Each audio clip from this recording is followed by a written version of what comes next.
Salmo de número 29, ele é um salmo de Davi também. É um dos poucos salmos, eu acho que talvez o único salmo, que Davi está usando a cultura da época para falar a respeito de Deus. Em que sentido?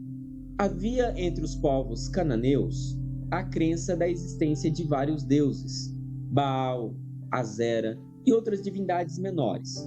Nesse texto, é como se Davi estivesse dizendo para que essas divindades, que elas não eram nada, ou que os adoradores dessas divindades, eles não seriam abençoados, porque existe um Deus que é superior a todas essas divindades, a todos esses povos, a todos esses reinos.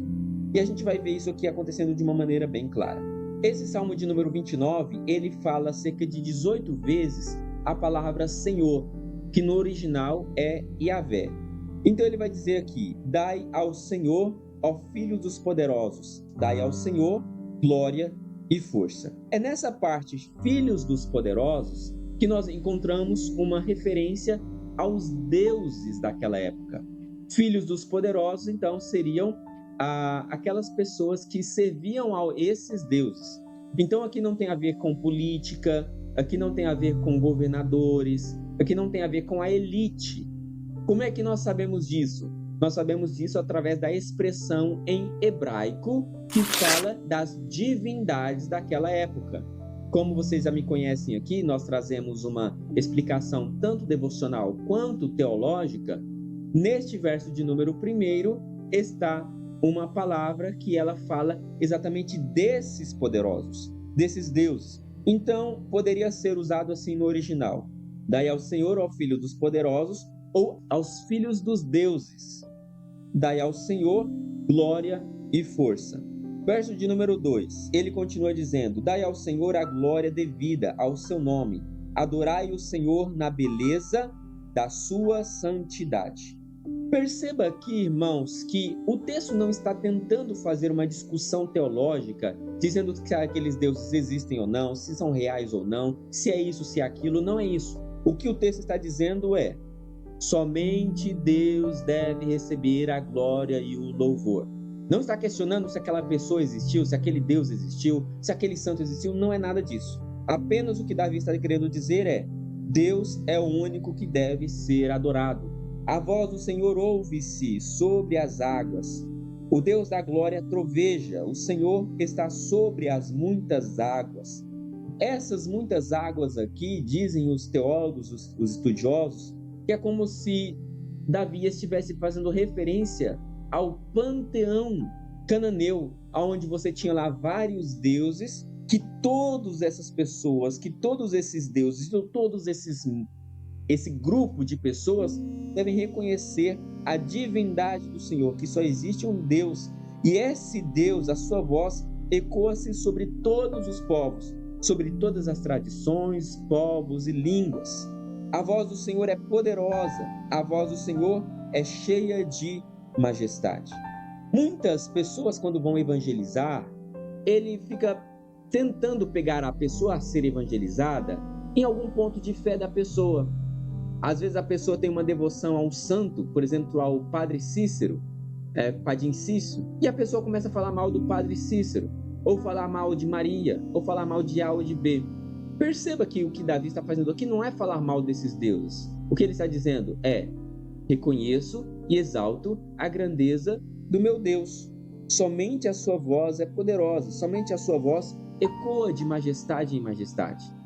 Uma dica: se você quiser ganhar alguma pessoa para Jesus, se você ficar atacando a pessoa naquilo que ela é mais pessoal para ela, com certeza você vai perder aquela pessoa. Com certeza aquela pessoa vai se afastar. Isso acontece na nossa casa, isso acontece na nossa família. Às vezes você quer evangelizar alguém e você começa a falar mal do seu crucifixo, falar mal da roupa que a pessoa está usando. Para um pouquinho, se coloque no lugar daquela pessoa. Se viesse alguém começar a falar mal daquilo que você gosta ou da sua crença, o seu coração ia fechar para aquilo. Então, sobre o evangelismo, precisa ter até mesmo sabedoria. Eu não quero saber de como você está, o que você faz no seu dia a dia. Eu quero apenas dizer para você: existe um Deus que é mais poderoso de qualquer um outro. Esse Deus que a sua voz ecoa-se sobre todas as nações, povos, línguas e governos. A voz do Senhor quebra os cedros. Sim, o Senhor quebra os cedros do Líbano. Nesse verso 5, eu não sei se Deus estava usando Davi como uma profecia ou como uma visão futura, mas é que quando o templo foi construído, o templo lá de Salomão, ele usou exatamente as madeiras que vinham do cedro, do Líbano.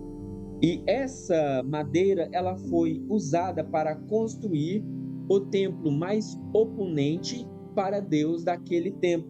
E no caso, Davi estava dizendo aqui que a voz do Senhor quebra os cedros. Sim, o Senhor quebra os cedros do Líbano. Para quê? Para construir a sua casa, para construir o seu reino. Se a gente olhar para a cultura da época, a gente vai ver que a sede ou a casa de Baal era o Líbano, era a região ali de Tiro e Sidom. E foi a madeira deste lugar que foi usada para a construção do templo. Então, o que nós encontramos no Salmo 29 é uma mistura tanto de uma adoração a Deus, quanto uma mensagem profética de que haveria em Jerusalém um templo a ser construído, onde esse Deus verdadeiro, descrito desde o primeiro verso, será entronizado e adorado para sempre.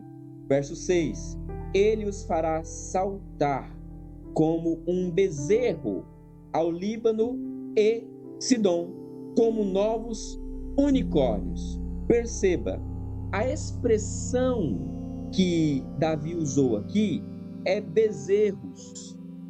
Ele os faz saltar como bezerros ao Líbano e Sidom, ou Sirion, depende da tradução. Por que bezerros?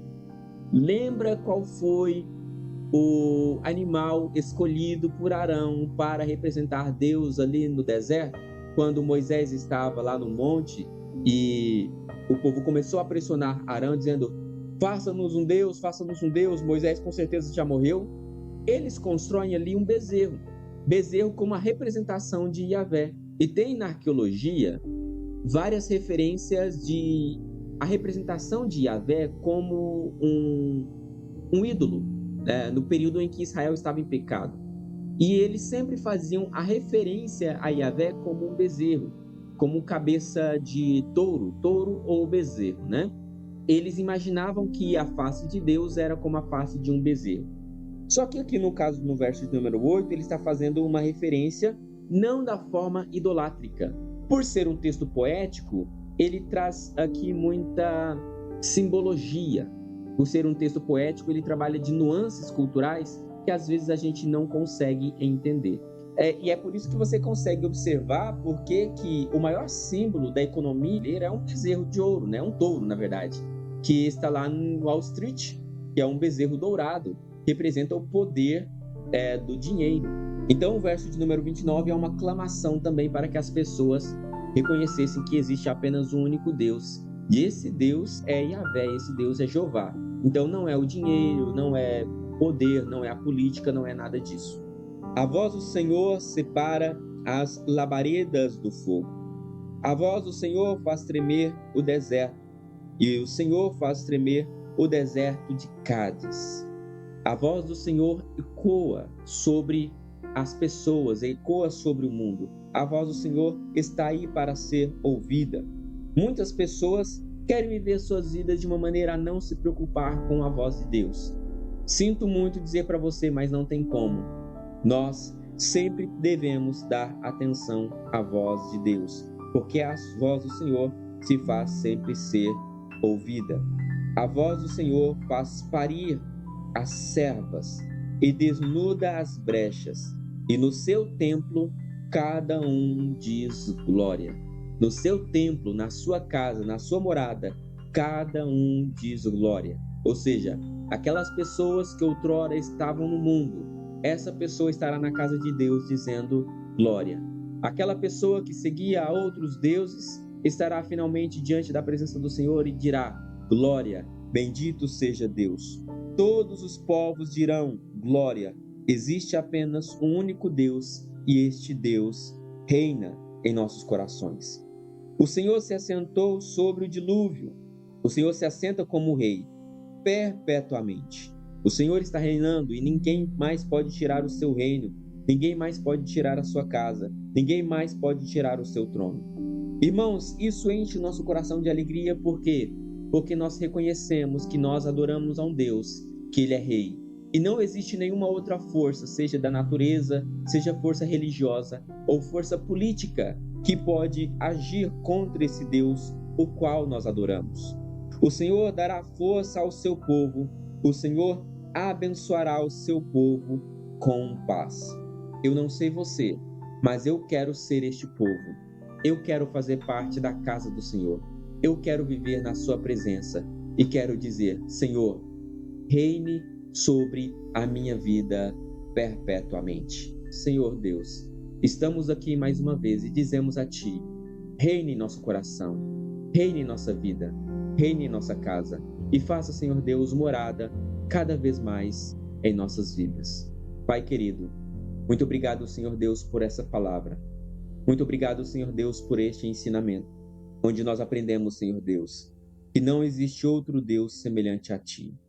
Davi, Senhor Deus, no alto da sua riqueza, do seu poder, ele disse: não existe outro Deus que deve ser adorado.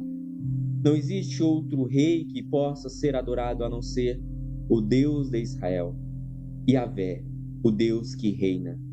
Por isso, Senhor Deus, te entregamos a nossa vida, como Davi entregou.